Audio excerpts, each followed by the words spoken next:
இதில் அண்ணாமலை ஆதரவாளர்களுக்கு நான் சொல்லிக்கூடிய ஒரு விஷயம் என்ன அப்படின்னா, அவங்கள நிறைய பேர் வந்து ஃப்ரஸ்ட்ரேஷனில் இருக்காங்க.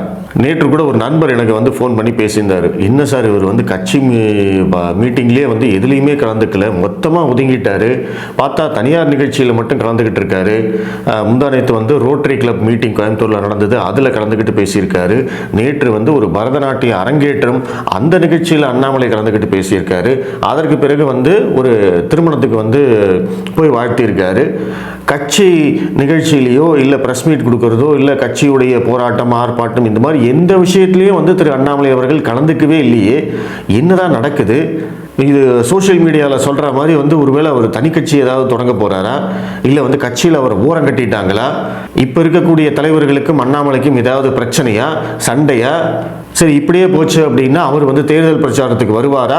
இந்த மாதிரி நிறைய கேள்விகள் எல்லாருக்கும் இருக்கு, எனக்கும் இருக்கு, அதெல்லாம் இல்லைன்னு சொல்லலை. ஆனால் இங்கே நம்ம புரிஞ்சுக்க வேண்டிய ஒரு விஷயம் இருக்கு. இப்போ நீங்கள் வந்து அண்ணாமலை அவர்களுடைய ஆதரவாளர்களாக இருந்தீங்க அப்படின்னா, பாஜகவுடைய தொண்டர்களாக இருந்தாலும் சரி, அண்ணாமலை அஃபீஷியலாக ஏதாவது சொல்லாமல் நம்மளா வந்து யூகத்தின் அடிப்படையில் செயல்படவே கூடாது. அதை வந்து முதல்ல நிறுத்தணும். நம்ம வந்து யூகங்கள் பண்ணிட்டு போகிறதுக்கு வந்து எந்த எல்லையும் கிடையாது. நீங்கள் என்ன வேணா பேசலாம், இது அப்படி நடக்க போகுது, இது இப்படி நடக்க போகுது, அண்ணாமலை அதை பண்ண போறாரு, அண்ணாமலை இதை பண்ண போறாரு, இப்படியே பேசிக்கிட்டே இருக்கலாம், அதுக்கு எண்டே கிடையாது. ஆனால் அஃபீஷியலாக திரு அண்ணாமலை அவர்கள் ஏதாவது சொன்னாரா?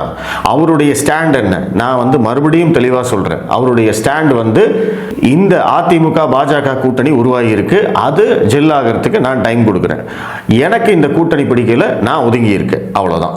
அந்த ஸ்டாண்ட்லேயே வந்து இருப்போம். இதற்கு அடுத்த கட்ட நிகழ்வுகள் நடக்கிற போது நம்ம அதை பற்றி பேசிட்டு போகலாம்.